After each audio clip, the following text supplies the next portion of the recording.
غلب الكاذب لذة الهوى والضم بعده ألذ منه. شكرا.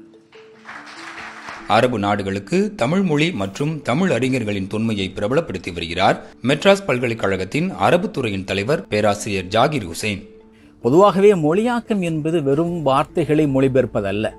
சாதி, மத, மொழி எல்லைகளெல்லாம் கடந்து மக்களை, மனங்களை இணைக்கக்கூடிய ஆற்றல் இந்த எழுத்துக்கும் இலக்கியத்திற்கும் இருக்குது.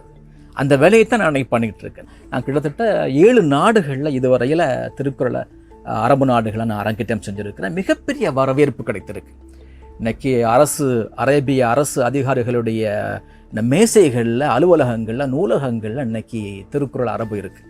இதன் மூலமாக தமிழர்களுக்கும் எங்களுக்குமான உறவை புரிஞ்சிக்க முடியுது அப்படிங்கிறத அந்த மேடைகளை அவங்க வெளிப்படுத்தினா. இதுதான் என்னுடைய மொழியாக்கத்தினுடைய நோக்கம். Now, I know, let me just say it because I spoke about it. Why is it that the non-Muslims are not allowed to go there?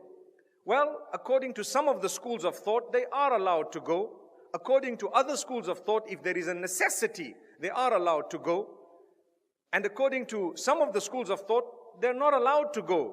But in my mind and your minds, I'm sure because of the situation today, we would know immediately that, okay, if you're a non-Muslim, they won't allow you to go to Mecca. I can give you a logical reason.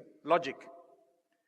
How many Muslims are there on the globe? Arguably 2 billion, right? How many people want to go to Mecca? Arguably perhaps 20 million, 50 million, 100 million. Do you agree? How much space is there in Mecca? Maybe maximum for 2 million. These are only Muslims who believe it is sacred to go there. If you're going to open the door for tourism, trust me, the Muslims themselves won't get a chance to go for pilgrimage. There's no place. There's no space. Assalamu alaikum and welcome to Mr.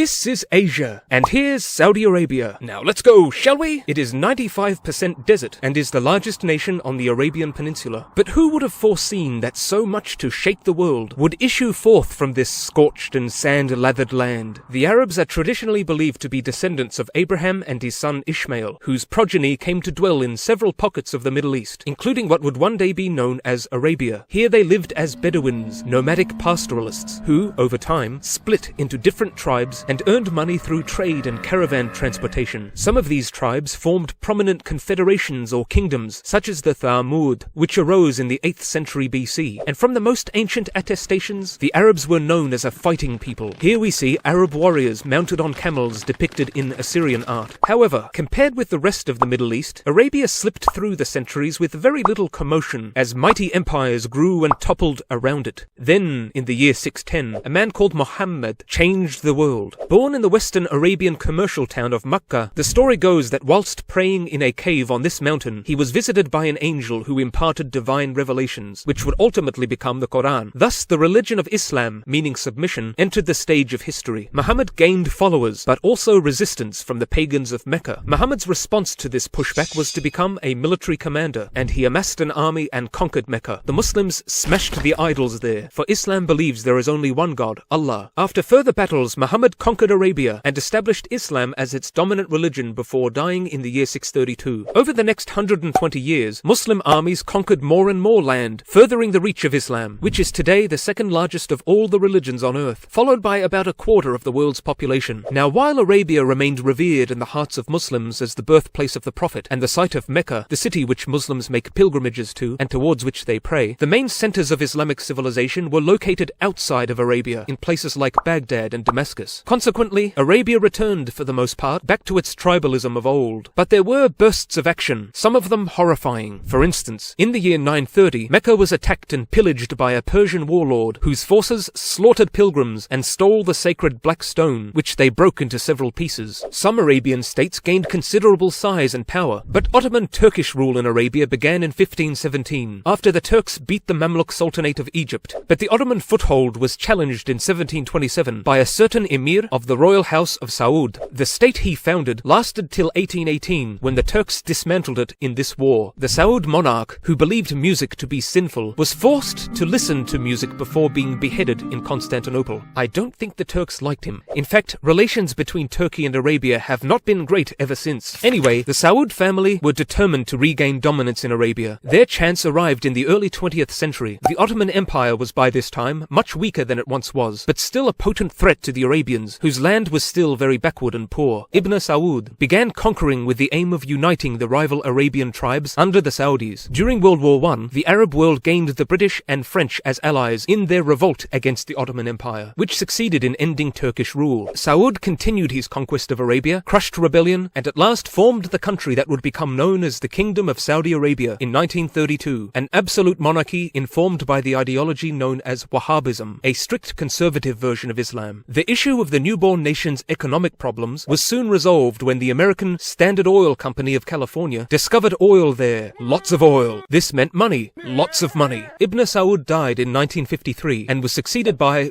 Saud. His reign saw the country finally abolish slavery in 1962, but Saudi Arabia also tumbled into enormous debt, and the king ended up deposed by his brother Faisal. He tried to balance being pro-America and anti-Israel, and initiated an oil embargo on the Western countries that supported Israel in the Yom Kippur War, thus causing the 1973 oil crisis. He ended up assassinated by his nephew in 1975. A few years later, a gang of militants took over the Grand Mosque of Mecca, protesting the Saudi family and its pro-Western stance. After a battle lasting over 2 weeks, the rebels surrendered and had their heads chopped off in public. The Saudis supported the US in the Gulf War against Iraq, but not in its 2003 invasion. Many citizens of Saudi Arabia still did not like the country's close relationship with the United States, and most of the September 11 terrorists were Saudis. As the years galloped by, the country made several reforms and concessions to modernization. In 2015, Saudi Arabia intervened militarily in Yemen's civil war, the same year it allowed women to vote. In 2017 to 18, women were allowed to drive. While the country is criticized for its human rights record, Saudi Arabia possesses the Middle East's largest economy and a very high level of human development, and also, most importantly, hosts annual beauty contests for camels.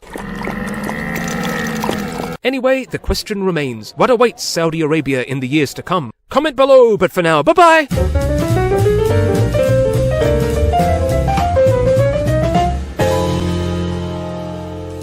அவமதிக்கப்பட்டது நடராஜரா இருந்தாலும் சரி, நபிகள் நாயகமா இருந்தாலும் சரி, பல கோடி முஸ்லீம்கள் ஆப்கானிஸ்தான்ல இருந்து வெளியேறினாங்க. Rohingya முஸ்லீம்களுக்கு அவங்க அடைக்கலம் கொடுத்தாங்களா? அவனுக்கு முஸ்லீம்கள் மேல அக்கறை எல்லாம் இல்லை, இந்தியா மேல காண்டு. ஏண்டா லூசாடா நீங்க? ஒரு கட்சி பிரமுகர் பேசினதுக்கு எப்படா ஒரு நாடே மன்னிப்பு கேட்க முடியும்? பலனா அமெரிக்கா அனுபவிச்சு பழிய இஸ்லாமியர்கள் தலையில போட்டாங்க. இதே மாதிரி தான் இப்பவும் இந்தியாவில் இருக்கிற முஸ்லீம்களை கொம்பு சீவி விட பார்க்கறான். நபிகள் நாயகத்தை அவமதித்த நுபுர் சர்மாவை பற்றி தான் நாடு முழுக்க பரபரப்பாக பேசிக்கிட்டு இருக்காங்க. அது சரியா தப்பா அப்படிங்கிற விவாதத்துக்குள்ளே நம்ம போக வேணாம். பல கோடி மக்களோட நம்பிக்கையை கொச்சப்படுத்தினா அது யார் செஞ்சாலும் தப்பு தான். இதில் பேசுறதுக்கு ஒன்றும் இல்லை. அவமதிக்கப்பட்டது நடராஜராக இருந்தாலும் சரி, நபிகள் நாயகமாக இருந்தாலும் சரி, செஞ்சவங்க கண்டிக்கப்பட வேண்டியவன் தான். இந்த விஷயத்தை பற்றி அரபு நாடுகள் அணுகக்கூடிய விதத்தை பார்க்கும்போது தான் நமக்கு கொஞ்சம் சந்தேகம் வருது. ஏன்னா இந்தியா பொது மன்னிப்பு கேட்கணுமாமா, இங்கே இருக்கிற முஸ்லீம்கள் மேலே தொடர் தாக்குதல் நடக்குதாமா, இப்படின்னு வாய்க்கு வந்ததெல்லாம் உறுத்திக்கிட்டு இருக்கிறாங்க. அப்படி வெளிநாட்டில் இருக்கிற முஸ்லீம்கள் மேலே அக்கறை இருந்திருந்தா மியான்மர்ல இருந்து அகதிகளாக வெளியே வந்த ரோஹிங்கியா முஸ்லீம்களுக்கு அவங்க அடைக்கலம் கொடுத்தாங்களா? தாலிபான்களால் பல கோடி முஸ்லீம்கள் ஆப்கானிஸ்தான்ல இருந்து வெளியேறினாங்க, அவங்களுக்கு இவங்க அடைக்கலம் கொடுத்தாங்களா? சிரியாவில் போர்னால பல கோடி மக்கள் கொத்து கொத்தா செத்தாங்க, அவங்களுக்காக இவங்க குரல் கொடுத்தாங்களா? சைனாவில் இன்னைக்கும் கூட உய்குர் முஸ்லீம்கள் முகாமில் அடைக்கப்பட்டு சித்திரவதை செய்யப்படுறாங்க, அதுக்காக இன்னைக்கு வரைக்கும் அவங்க எதை குரல் கொடுத்தாங்களா? இதுக்கெல்லாம் வராதவன் ஏதோ ஒரு டிவி சேனல்ல நடத்தின விவாதத்துக்கு இவ்வளவு கொதிக்கிறானா அவனுக்கு முஸ்லீம்கள் மேல அக்கறையெல்லாம் இல்லை, இந்தியா மேல காண்டு. உக்ரைன் ரஷ்யா வாரப்ப இவனுங்களை சப்போர்ட் பண்ணாம இந்தியா நடுநிலை வகிச்சது, இவனுங்க கிட்ட வாங்கிட்டு இருந்த பெட்ரோலை குறைச்சிக்கிட்டு ரஷ்யா கிட்ட பெட்ரோல் வாங்கினது, இதெல்லாம் பார்க்கும்போது பயப்படதானே செய்வான். அதுக்கு இங்க இருக்கிற முஸ்லீம்களை பகடக்காயா யூஸ் பண்ணிக்க பார்க்குறான். அதுவும் போற போக்குல இந்தியா உலக நாடுகள்கிட்ட மன்னிப்பு கேட்கணுமா? ஏண்டா லூசாடா நீங்க? ஒரு கட்சி பிரமுகர் பேசினதுக்கு எப்படா ஒரு நாடே மன்னிப்பு கேட்க முடியும்? இங்கே ஹிந்துக்களும் தான் இருக்காங்க, இஸ்லாமியர்களும் தான் இருக்காங்க. இந்தியா பொது மன்னிப்பு கேட்டால் இஸ்லாமியர்களும் மன்னிப்பு கேட்ட கணக்கு தானே வரும். அவங்கெல்லாம் இந்தியர்கள் இல்லையா? சரி, இதெல்லாம் ஒரு பக்கம் இருக்கும்போது அமெரிக்க பார்லிமெண்ட்டில் இந்தியாவில் சிறுபான்மையருக்கு எதிராக வருஷம் முழுக்க தாக்குதல் நடக்குதுன்னு ஒரு அறிக்கையை தாக்கல் பண்ணியிருக்கான். இந்த விஷயத்தை நம்ம கொஞ்சம் சீரியஸாக தான் பார்க்கணும். ஏன்னா இதே மாதிரி பிரச்சனை ஆப்கானிஸ்தானில் வந்தப்போ ஒசாமா பின் லேடனை தீவிரவாதியாக உருவாக்கி பலனை அமெரிக்கா அனுபவித்து பழியை இஸ்லாமியர்கள் தலையில் போட்டாங்க. இதே மாதிரி தான் இப்போவும் இந்தியாவில் இருக்கிற முஸ்லீம்களை கொம்பு சீவி விட பார்க்குறான். பிளாக் லைவ்ஸ் மேட்டரில் தோல் கருப்பாக இருந்தாலே அமெரிக்காவில் வாழ முடியாதுன்னு உலக நாடெல்லாம் காரி துப்புச்சு. அவன் நமக்கு சமத்துவ பாடம் எடுக்கிறான்றப்ப நம்ம கொஞ்சம் உஷாராக தான் இருக்கணும்.